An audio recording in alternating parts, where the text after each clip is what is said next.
বছরের মধ্যে 12টি মাস, এটা কখন থেকে আমাদেরকে যখন সৃষ্টি করে নাই, আল্লাহ বলছেন আমি যখন জিন সৃষ্টি করি নাই, ইনসান সৃষ্টি করি নাই, কিছু সৃষ্টি করি নাই, শুধু আসমান জমি সৃষ্টি করেছি কেবলমাত্র।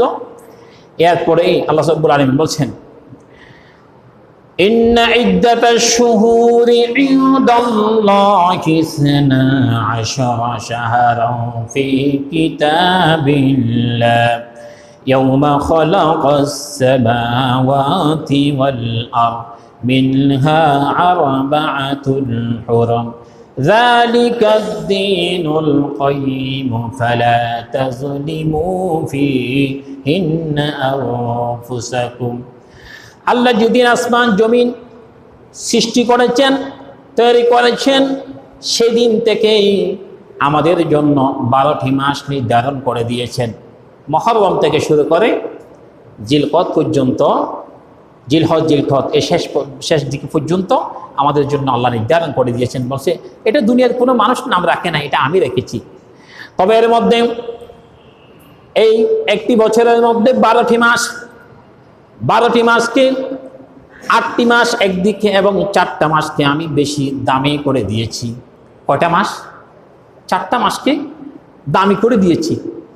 এই 4টা মাসের মধ্যে ধারাবাহিকভাবে 3টা মাস, জিলকদ, জিলহজ, আরেকটা হচ্ছে মুহররম। তার মানে 11 মাস, 12 মাস, প্রথম মাস, লাগাতার 3 মাস, 11, 12, 1, সাথে 3 মাস, আরেকটা হচ্ছে রজব মাস। এই 4টা মাসকে আমি আল্লাহ তোমাদের জন্য দামি করে দিয়েছি, মর্যাদাপূর্ণ বানিয়ে দিয়েছি। সুবহানাল্লাহ। কেন দিলেন? ওই সময়ে এটা দেওয়ার কিছু কারণ আছে। আল্লাহ বলছেন তোমরা এই সময়ের মধ্যে জুলুম করবে না। ওই সময়গুলিতে মানুষ যুদ্ধ করত, মানুষের সাথে মানুষের ঝগড়া ছিল।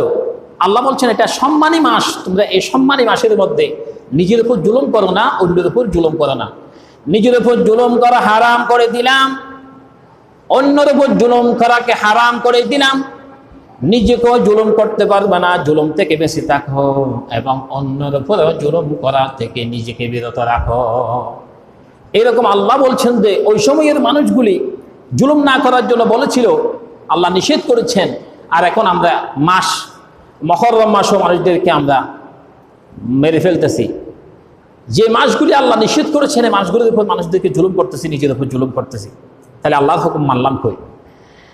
এরপরে হাদিসে এসেছে এই মাসকে বলা হয় শাহরুল্লাহ, তথা আল্লাহর নাম, আল্লাহর মাস বলে আখ্যায়িত করা হয়েছে। এই ব্যাপারে হযরত আবু হুরায়রা রাদিয়াল্লাহু তাআলা আনহু মুসলিম শরীফের বর্ণনায় তিনি বললেন, রাসূল পাক সাল্লাল্লাহু আলাইহি ওয়াসাল্লাম বলছেন আফদালুস সিয়ামি বাদা রমাদান শাহরুল্লাহিল মুহররম ওয়া আফদালুস সালাতি বাদাল ফারিদা সালাতুল লাইল। আল্লাহ রাসূল সাল্লাল্লাহু আলাইহি ওয়াসাল্লাম বলছেন রমাদানুল মুবারক মাসের পরে সিয়াম তো আমরা 1 মাসে রাখি, রমজান মাসে। এই রমজানের পরে সবথেকে উত্তম হচ্ছে, আফদল হচ্ছে এই মুহররম মাসে যে রোজাগুলি আছে, এই রোজাগুলি রমজান মাসের রোজার পরে উত্তম রোজা। সুবহানাল্লাহ। এরপরে বলা হচ্ছে ওয়া আফদালুস সালাতি বাদাল ফারিদা, যত ফরজ নামাজ রয়েছে এই ফরজ নামাজের পরে যে নামাজটা সবথেকে বেশি উত্তম এটা হচ্ছে কিয়ামুল লাইল, তাহাজ্জুদ নামাজ। আমরা তাহাজ্জুদ নামাজ তো পড়ি না, ওয়াক্ত নামাজও পড়ি না, সপ্তাহ নামাজও পড়ি না, মাসের নামাজও পড়ি না, এরকম বেনামাজ বহু আছে। নামাজ কি এটা আমি জীবনেও পড়ি নাই, এরকম বহু মানুষ আছে। এরপরও মনে করি নিজেকে বন্দা, আল্লাহর বন্দা বলে হিসাব করি। অন্য একটি হাদিসের মধ্যে আল্লাহ রাসূল সাল্লাল্লাহু আলাইহি ওয়াসাল্লাম বলেছেন ওয়া আফদালুশ শাহরি শাহরুল্লাহিল্লাযী তাদউনাহুল মুহররম,